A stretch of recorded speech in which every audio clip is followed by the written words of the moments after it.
right? And I did not personally put a lot of attention on the Power of Light message or that practice because it wasn't designed for me. But there was a time that I did.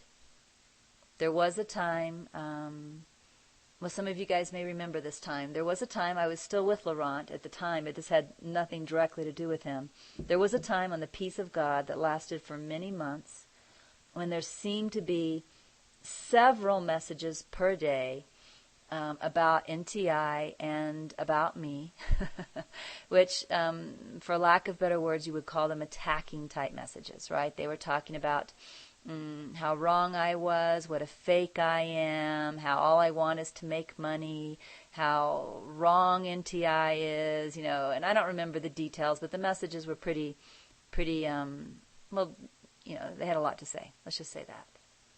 And what happened for me was that I, of course, sincerely felt that NTI was very helpful.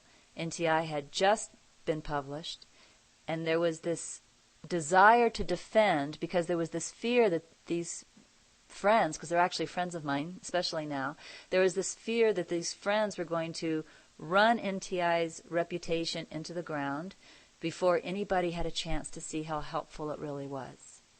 And there was this desire to step in and defend, to defend. Every time there was a message that talked about, and again, they would talk about what a fake I was, but my concern, which was an ego trick actually, because it seems more genuine, my concern was that they were going to not let this message get out there. So every time they would talk about what a fake I was or how the message of NTI was wrong, I wanted to come in and defend and save the day so that NTI could get out there and people would find how useful it was. Spirit's guidance, of course, was that I didn't. Spirit's guidance was that I didn't. And I didn't. And I watched the messages, and these feelings really began to grow in me.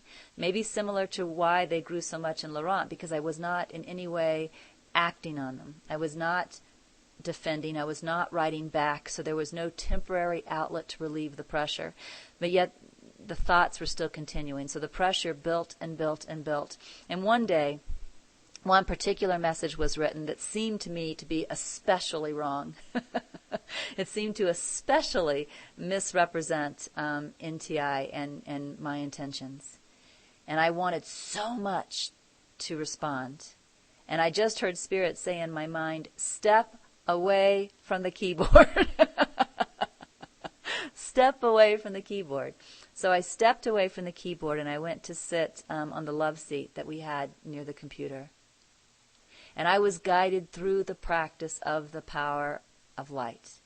I was guided to look at my feelings, which then if I was to describe the feeling, it would have been treated unfairly. I was being treated unfairly. NTI was being treated unfairly. But by this time, the unfairly had really grown to a pretty strong force. Like I wanted to explode with how unfair I felt this treatment was.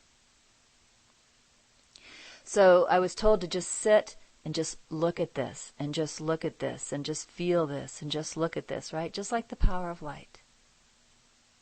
And then, I don't know how long I sat there. It was, some time, but it wasn't forever. I think it was less than an hour.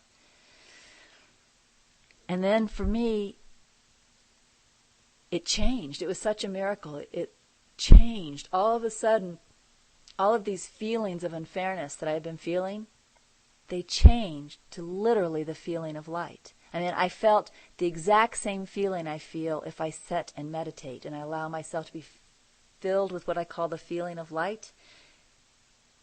That incredible feeling of unfairness just changed in me, and I could tell that it actually was light. I could tell that it never was unfairness, that was just my ideas, my judgments of what was going on.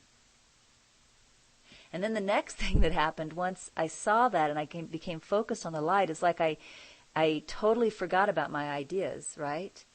And as soon as I totally forgot about my ideas, it's like I let go of the sign, this is unfair, and it fell from my hands.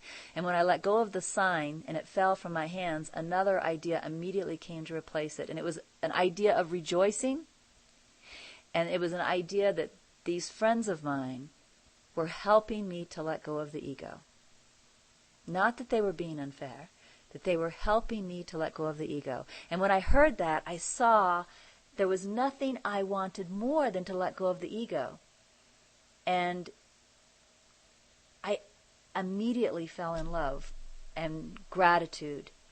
I mean, it was an absolute miracle. I don't know else what you would call it. It was a miracle.